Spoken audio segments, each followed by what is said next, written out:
Cube Radio. Salut, c'est Charles Tran avec l'équipe dans 5 minutes. On s'intéresse aux sciences, à l'histoire et à l'actualité. Aujourd'hui, on parle de pets.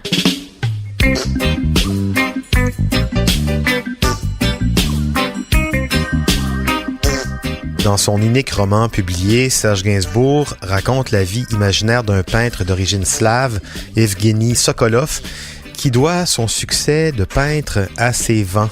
Il peint en profitant des vibrations offertes par ses gaz intestinaux. C'est pas le premier artiste à s'intéresser aux flatulences, loin de là. Peut-être parce que c'est un phénomène gênant, d'une part à cause du bruit, mais aussi en raison de ses odeurs. La réflexion qui vient constamment avec les vents, c'est comment ça se fait que ça sente si mauvais? De quelles profondeurs intestinales proviennent autant de puanteurs ténébreuses?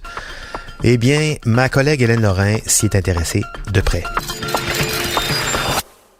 Avant de parler d'odeur, on va juste prendre le temps, quelques secondes, pour savoir c'est quoi exactement un pet. OK, on sait tous c'est quoi un pet, là, parce qu'on a tous déjà pété, là, mais d'où ça vient précisément? Un pet, c'est des gaz pris dans notre intestin que l'on doit évacuer de manière intentionnelle ou réflexe. Une partie des gaz intestinaux consiste en l'air que nous avalons pendant qu'on mange. Donc, il y a de l'oxygène et de l'azote dans nos pets.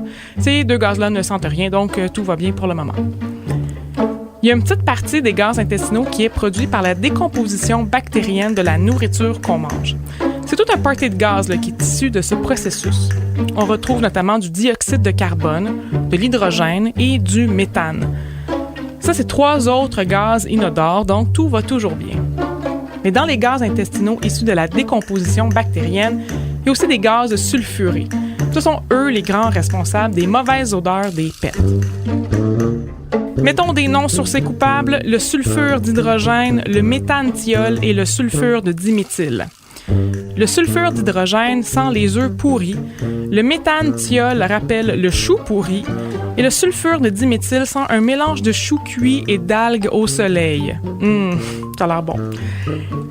Mais le pire, c'est que ces 3 gaz constituent à peine 1% de nos flatulences, mais oh que nous sommes au courant qu'ils sont bien là, c'est que le seuil de perception olfactive de chacun de ces gaz est très bas. Autrement dit, on les sent même quand il n'y en a pas beaucoup. Comme vous l'avez deviné, les gaz sulfurés contiennent du soufre.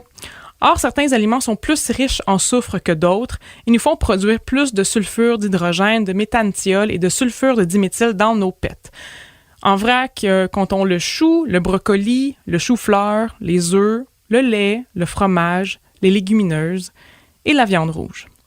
Vous pouvez essayer de faire des combinaisons à la maison. Là, oui, s'il vous plaît, gardez ça à la maison, voir sur votre patio, là, afin de remarquer quels aliments vous donnent les pets les plus puants. C'est des heures de plaisir.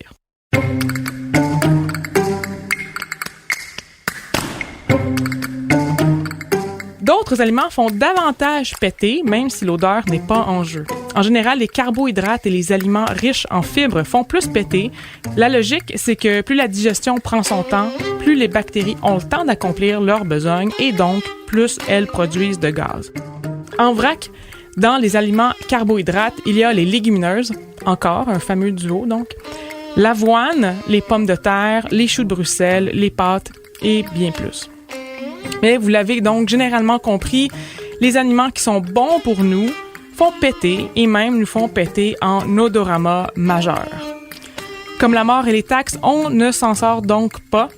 On pète tous, même quand on ne veut pas que ça paraisse. Surtout quand on veut pas que ça paraisse. Merci Hélène pour toutes ces précisions. En faisant quelques recherches sur Internet, je suis tombé sur le site d'un Britannique, un certain Mr. Methane, qui se décrit lui-même comme un flatuliste. Je vous laisse le découvrir. C'était en 5 minutes.